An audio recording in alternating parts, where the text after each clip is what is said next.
Hello, everybody. Welcome back to my Minecraft Beta 1.7.3 series. I'm going to be playing today in my world called YouTube. And today I just wanted to talk about a meme I saw recently where it's this guy and he's crying as he's driving to work. And it says, me driving to work, every day when I know that there's some kid influencer out there that's making millions of dollars. And, it just got me thinking, I kind of wanted to make a video on my thoughts about kind of like what I would call like the fake economy. Um, where in my mind, there's like a real economy, right? Which is the exchange of goods. I want something that you want something that I have. We trade. That's what I consider, to be the real economy. And then I think there's a lot of unproductive or I'm not to clarify, I'm definitely not a hater, right? Like if someone makes millions of dollars doing something on social media, good for them. They've obviously figured out a way to provide value to their viewers and whatnot, or to the corporation which is sponsoring them. But I think that I want to talk about it because I've seen so many people say nobody wants to work anymore. And I want to talk about why I think that people observe that trend. Because one thing that I will say, I don't think human nature has radically shifted or changed really at all over the course of, a generation or two generations. Even, some people might, some, especially some people that were around before social media might blame social media, or they might just say, well, it's young people these days, they don't want to work, but I actually don't think it's that. I think, humans follow incentives, right?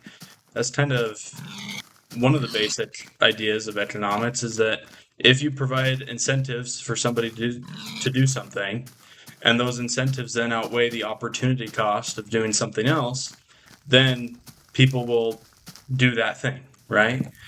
Um, and I guess just to clarify what I mean here, the opportunity cost is like the thing that you could do if you didn't work, right? So, oh, great. So this tree grew with that pillar overhead. So that is the correct height, which means I can begin building this tree farm. That was the only thing I wanted to verify before I start on this. Um, Let me go grab that smooth stone. But I was going to talk about it as in, if we consider having a job, right, or being productive. Um, for example, my job last semester, I worked at a shipping company where I loaded trucks. It was manual labor. It was very difficult, and I am a broke college student, and I needed the money, right? My wife and I both needed the money, and I got paid $15 an hour. Right, so that's the perspective where I'm approaching this from. Now, the alternative for me to doing that would be to just take on more debt. Would be to take out some student loans, right? And in order, basically, so I thought I had a whole stack of stone somewhere. Oh yes, I have a bet. Basically, my the opportunity cost for me is that there's something else that I could have done that wasn't working, and so the pay has to be worth it, right? And I actually do think that, as especially in my country, but in a lot of countries, there's a huge incentive to intentionally manipulate the labor market and lower the lower the relative cost of labor, right? That's obviously a huge incentive, because labor is one of the highest costs when you're making something or shipping something or producing something. So I think there's a lot of policies and ideas that are all based around devaluing labor. But that's not really what I want to talk about. What I want to talk about is the relative cost of me doing that, the opportunity cost that I missed out on. Um, I think people see all these things that are happening in society where there are people making millions and millions and millions of dollars off of, like, I'm seeing in my all over my social media feed how, oh, this company got awarded however many millions of dollars for uh, from the government, for just some random, basically BS thing that they were doing. And then everyone that started the organization paid themselves like $1 million, and then, that was the end of it. And because it's like a government project, nobody really cares. It's like the free money machine. You know what I'm saying? That's been all over my social media. And I think like what's standing out to me is like, in theory, if you want to incentivize people to build businesses and let's see, one, two, three, four, five, six. Is that the distance between all of them? Yes. Okay. In theory, if you want people to build businesses and work and be productive, you're going to want to incentivize that behavior above other things, right? You're going to incentivize people to want to go out and load trucks instead of just going into debt, or instead of their next best option, which let's consider in this case basically applying for a fraudulent loan from the government. Or we could consider like PPP loans during COVID, how there was a ton of fraud, in my opinion, right? I'm not an attorney and I'm not a prosecutor, but in my opinion, as a normal guy who was not taking PPP money, I think there was a lot of fraud that was in that system, where people were taking money that they did not have the right to take, that was not in the rules for them to take, and they were basically looting the public treasury. That is my opinion. So let's compare, the relative opportunity cost. If that's my opportunity cost, why would I ever go load a truck, right? Why would I ever go work in the economy if the government is printing out literally trillions of dollars and just going into debt so they can give money to all their friends? Like, that sucks, because then it also puts me at a relative disadvantage. If they're close to the money tap and I'm far from the money tap, then they can use that money to exert labor out of me, but I cannot use that money to, equally trade, because they already, it kind of just it puts the entire thing. I keep falling off the edge here. It puts the entire thing, I think, in an unfair. It's not fair. It's not fair to steal from taxpayers, people who work, and give it to people who don't work, who don't do things that are productive. Like the things that I've seen. Like I saw someone literally submitted an application for a federal grant, and all they did was they put the text of like lorem ipsum, which is um, it's basically like filler text, like you would see on a website that hasn't had text put there. It oftentimes, like, they'll use lorem ipsum as a little filler text, so then it looks like you can see what the words will look like once you put actual content on the web page. And it was approved for a ton of money. This grant, sorry, not loan. They don't have to pay it back. This grant was approved. And I just think, like, what if we gave people grants to, all of a sudden own a semi truck and then go trucking, and add labor to the economy by bringing items from one place to another and transport them more cheaply and efficiently, instead of, giving it to grifters and scammers. I think it's the same thing with a lot of these crypto, you know, like, people talk about, I have to go to work in the morning, and the Hawk Tuah girl, she's like, she has just millions of dollars from this crypto pump and dump that she did, and it doesn't feel correct. It doesn't feel right that we would have a society where labor and being productive is disincentivized. And I'm a believer in the free market. I'm in the finance program at my school, and I understand, a lot of, like, and I don't think it's the free market, because I think the market, tends to correct itself, right? Like, for example, people get paid millions of dollars to play basketball in the NBA, but the market has kind of made it over time so that it's only the people that can provide entertainment value to other people. So if you can go out there on the basketball court and provide this crazy entertainment and this crazy entertaining game and make it super fun and exciting to watch you play, and that you're willing to spend money, then yeah, people will pay you to play basketball. But that's such a small percentage of people that it's not like every single person in the economy is now pursuing basketball.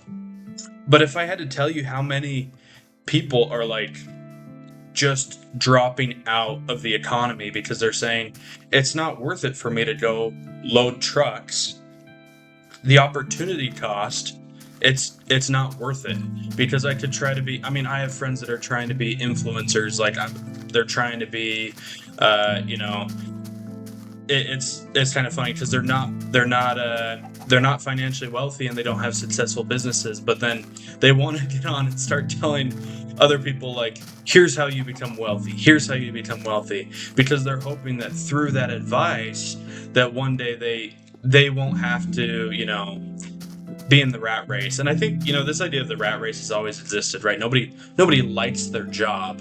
But I think right now there's like some unique factors that are adding extra disincentivizing pressure to the labor market. That are adding extra pressure for people to say, well, I don't know, if I can go to work or I cannot go to work, I could either A, live with my parents, or B, go get a job that, pays me $15 an hour for a lot of hard manual labor. A lot of people are going to choose the first. But all of a sudden, I think we need to, I think it's bad, I think that's bad for society if people are not wanting to work. Um, and I don't mean like enjoying their jobs. Like, oh, everyone, just do whatever you love, and you know, then you'll really, really, really want to do it. That's not necessarily what I'm saying. I'm saying like someone has to drive the truck that brings the eggs to the store, and someone has to stock the shelves, and someone has to, run the checkout, and someone has to do all these things. And if we're actively disincentivizing people from doing that, these things aren't going to be done in society. And I think these things should be done, right? Like, I want to live in a society where, people load trucks and that they can get paid well for loading the trucks. And where labor is not, seen as what's crazy to me. So, and this is not supposed to be a political video. Like, I really have no care for politics at all. I'm just talking about some of the things that I see in the world. I found out recently that the Federal Reserve treats wage growth as a sign of inflation, which basically means they're trying to fight wage growth. Like that just blew my mind. Like, what are we doing? I want people to be able to go to their job, and be willing to put in the hours because they know at the end of the day, okay, I'm going to get my paycheck and I'm going to go and be able to afford a home, to afford to put food on the table for my wife and kids. Like that's the society we should be trying to make, especially for people that have vital, critical jobs. Like the other thing is like I think there's a huge there's a huge draw for otherwise like very talented and smart and professional people to like try to enter into like a fake portion of the economy, like where their skills could have any number of uses. They could be an engineer, they could be, a mechanic, they could be a doctor, they could do amazing things. But the incentive structure is like be a social media influencer or be a consultant, and no hate to consultants. If I know there are consultants that do great things. However, I also know that there is a little bit of consulting where, for example, the government was paying, $50 million to a few consultants to like tell them how to effectively run a meeting. And it's like, if you pay that much money for that kind of service, you incentivize that kind of service as a huge part of your economy. And I don't know how much we want to just structure the economy where it's just people talking to each other back and forth, right? Now, I'm not trying to dig at consultants because I think there are consultants that really actually do provide value to a business that go in and say, "Here's where you can save money. Here's an idea for how you can transport things better, how you can make your production line better." But, I also think there is a part of the economy that is fake, essentially, that isn't providing uh, a necessary good or service, that isn't loading trucks and isn't um, making sure that things get to where they need to get on time. And granted, that's why I told you the job that I had last semester, because this is my perspective, right? It's kind of sucks to put in labor that I feel like is beneficial, and also knowing like I can't really go anywhere with this. Like I can't, and I'm not saying that it who knows what I'm saying, I'm just trying to share my thoughts. Like all I'm saying is I think that we should make it, if we feel like people are not willing to work, it's not because people are inherently or intrinsically lazier than they used to be, right? Humans now have the same genetic code that they did 50 years ago and 100 years ago and 150 years ago.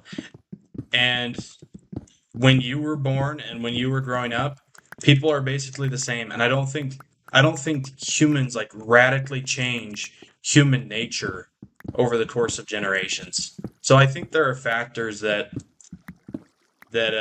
dissuade people or discourage people from taking productive jobs, and I think a huge portion of that is fake jobs. Think also of, now I've had a job where I've worked from home, right? This is not a digit work from home, um, and I actually had to put a lot of work into that job, but there is an entire community out there.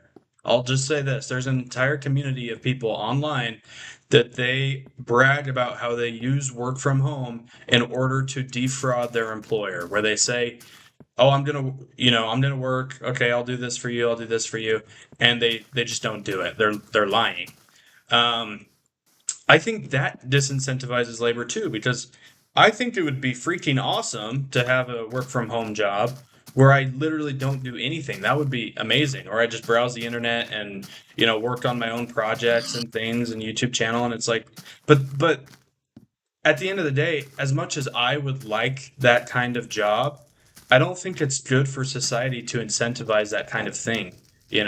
I think what's ideal for society is that people feel like they can work in a career, and granted, too, we also don't want to take it so that it's like your opportunity cost is so high because you're desperate, right? So you'll work for anything. I'm not saying that, because I think even if we have an opportunity cost of like, okay, either I could get a job loading a truck, or I could go live in my parents' basement while I go to college and um, take on a little bit more debt. That's not a desperate situation, but it is a situation where all of a sudden they have to say, okay, instead of just paying you 15, we know that that's your alternative, and we know that that's not the end of the world. So we want to make it worth it for you so that you want to come load this truck. Or not me specifically, but the average person, right? And if companies did that, then they would notice that there is no labor shortage at all, I think. Like kind of the one of the ideas of economics is that there's no such thing as a shortage, right, in a free market. There's an intersection of supply and demand, and the shortage occurs at a specific price. If you set a price purposefully where more people demand something than supply it, where more employers demand labor at however many dollars an hour than people are willing to provide that, then you're going to have a shortage. And the idea is that it will adjust so that it's an equilibrium and there is no shortage. But I think the cost of labor is purposefully being devalued. And if companies were willing to pay people more for a good responsible employee that shows up on time and loads the truck and, works hard and shows up to his shift and whatever, I think that we would notice that there is no labor shortage. We've incentivized people for years to not want to work. So anyway, that's kind of the end of my rant. I am going to build out this bridge a little bit more, but let me know what you guys think. If you guys disagree and think I'm full of crap, you are more than free to do that. I am just a college student that works and has a job and sees a lot of the what I view as wasteful spending in our country and in our society and think, well, it kind of sucks that I have to go to this little job and there's people scamming the government or doing crypto scams for like hundreds of millions of dollars, and they're making fake charities and whatever, and it's like, so why do I have to go load trucks? And they treat themselves like kings, they live the high life, the high and mighty, so anyway, that's the perspective that I'm approaching it from. But let me know what you guys think in the comments down below. I also don't mean to be overly negative either. I don't want these videos to be negative or rants. I just wanted to express my thoughts and my opinions about why it feels like nobody's willing to work these days. So if you're a person that's thought that, oh, creeper. Hopefully this video provided a helpful perspective to you. The job I have right now is it's a lot better. It's really flexible for college students. And the reason I ultimately ended up leaving that job was actually not to do with the pay.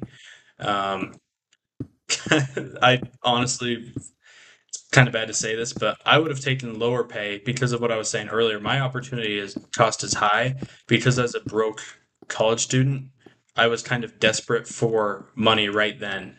But right now, I'm in a little bit better of a situation, and also at the same time, I wanted to focus more on my finals that were coming up, so I quit in December. I asked my manager, I was like, hey, can I take some shifts off so I can focus on my finals this week?